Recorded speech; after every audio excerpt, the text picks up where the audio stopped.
It's going to talk about the humanitarian crisis in Syria and beyond, because in the last hour, the government's defended its response to it. It comes as world leaders meet in New York to discuss the growing number of refugees globally. The crisis, as you know, has been high on the agenda for some time. Now, Oxfam have introduced their Stand as One campaign, which calls on governments to stand with refugees. One of their long-term supporters is the frontman of the band Editors, Tom Smith. Now, he's just returned from the refugee camps in northern Greece, and he's here to tell us about his trip. Hello, Tom. Hi, Tom. Hello. How are you?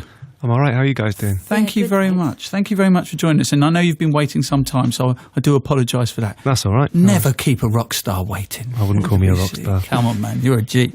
Okay, now let's get back to what you were talking about. Now, you went to Greece to see this. Yep. Now, you know, you were invited to go. Mm-hmm. What went through your mind before you said yes? Was it instantly yes? No, it wasn't actually. We'd agreed to put our song.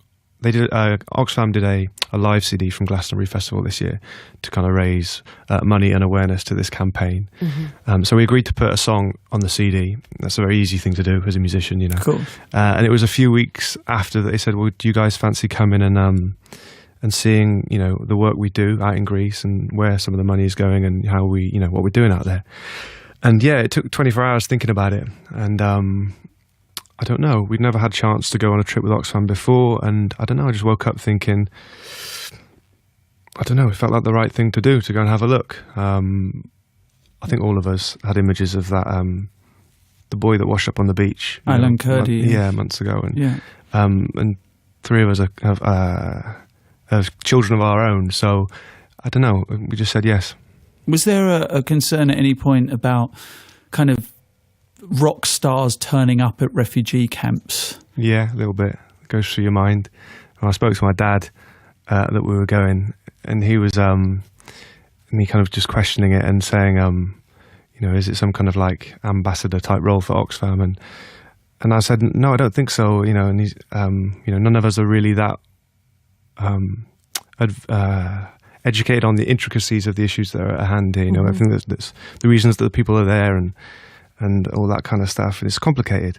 And I was like, you know, so you're just going as a human then? And I was like, well, yeah, I think so. You know, I think that's the reason why it spoke to us is the kind of, just the basic human level of the problems that these people are facing. And you spoke to a woman called Murnau, didn't you? You said that she told you that she'd had to leave Aleppo because her child's teeth were chattering with fear every night. Yeah. I know this really affected you. Let's have a little listen from what she had to say about life in the camp. Her words are translated. We left from our city, Idlib, to Turkey by smuggling. It was very difficult. Our situation in Turkey was also difficult. Then we took the dinghy from Turkey to Greece. We were imagining that the trip to Greece by dinghy would be the most difficult part, but thankfully, the trip by dinghy was very easy. The most difficult part was staying here. It's hard. There's emptiness, boredom. We're not used to living like this at all. We were supposed to cross through Greece, but not stay here, and not to be stable here. They told us, you're going to stay for 15 days, and we thought at that time that it was a long time, and now we've been staying here for 6 months. And as I say, meeting Murnau was one of your favourite parts of the trip. Tom, she invited you to her home. What was she like? Everyone was very welcoming, but her in particular, she was warm. She made us tea. She took us back to her room. The camp where she was, we visited 2 camps on each day, and the first one was like a traditional kind of tented camp, as you'd imagine, I think, a refugee camp to be. And where Murnau was staying, it was actually a converted orphanage. It was in the middle of a town. So she took us up to her dormitory, and made us tea, you know. But I think her eldest daughter and her daughter's uncle had got through to Germany, but she, with the rest of her children and husband, was stuck here.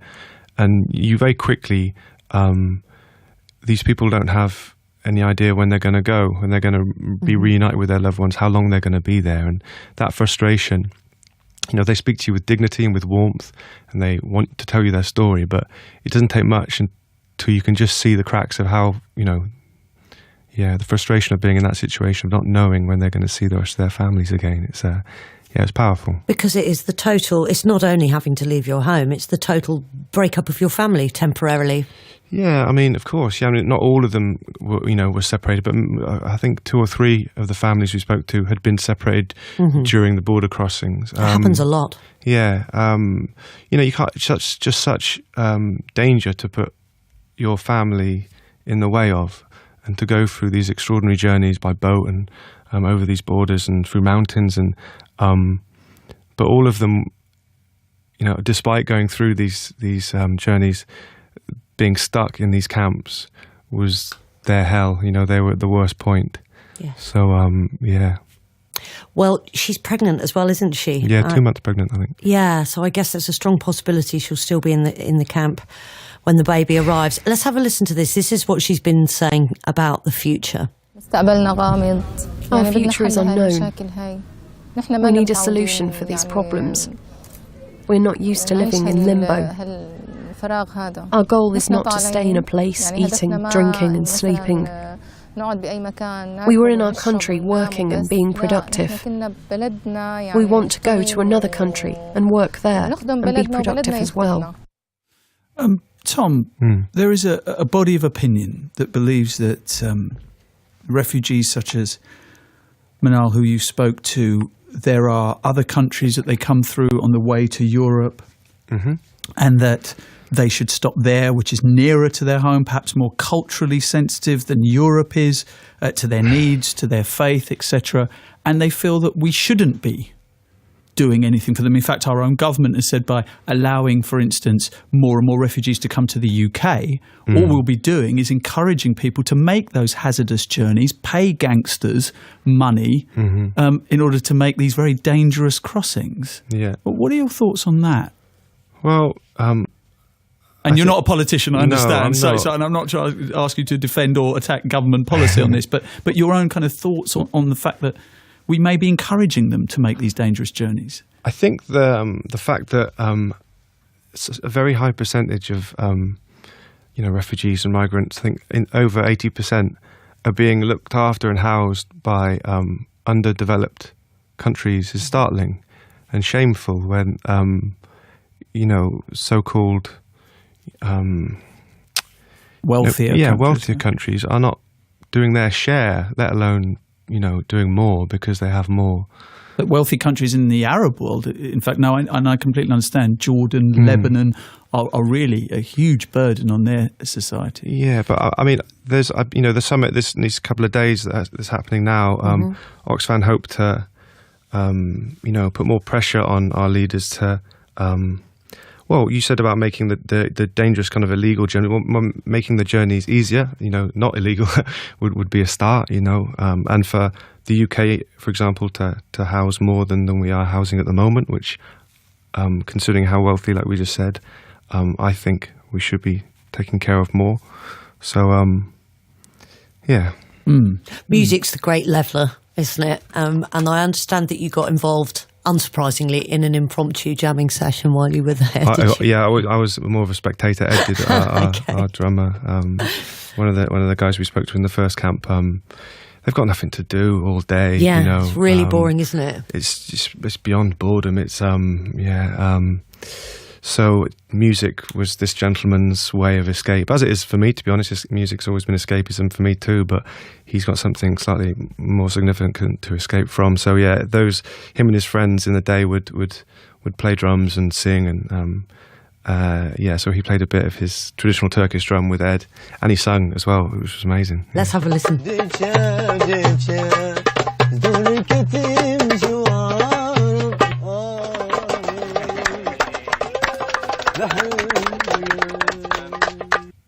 And what about some of the other people that you met, Tom? Now, you were struck by the story of a woman called Jamila who got separated from her family on one of those smuggler routes that we were talking about, as very dangerous smuggler routes. Yeah. Again,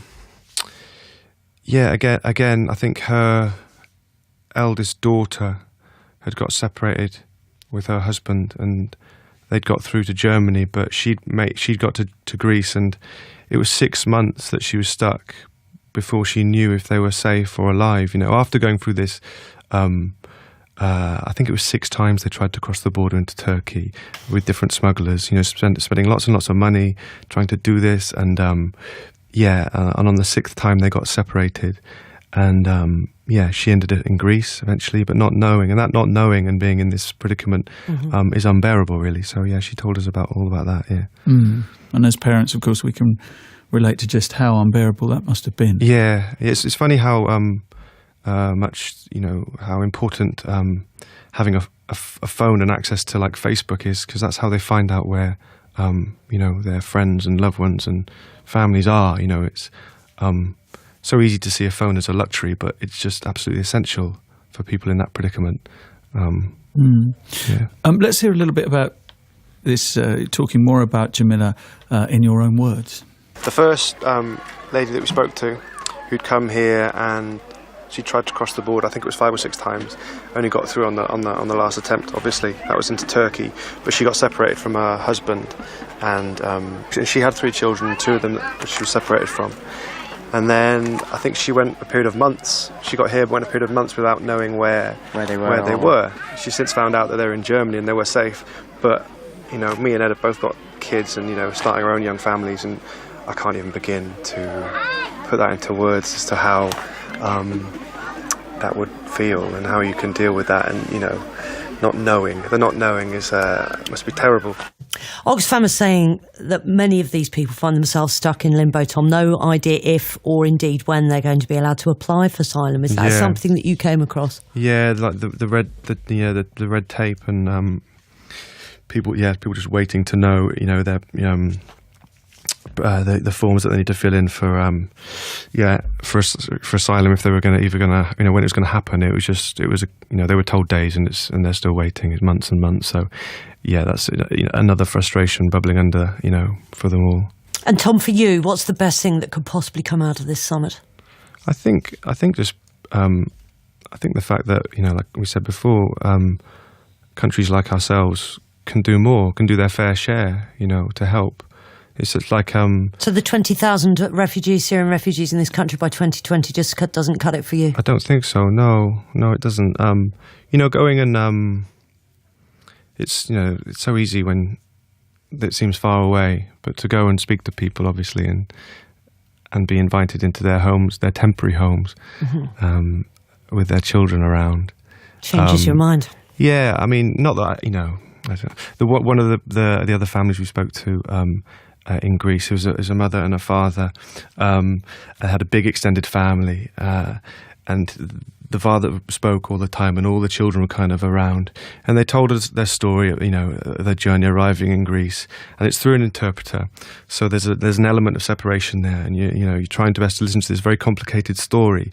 And he got to the end, and his I think one of the elder children or a friend passed over a phone and showed the video of the boat crossing that he was telling us the story of, and his children and the whole family, they all had the same nose and eyes, and you could tell they were all related.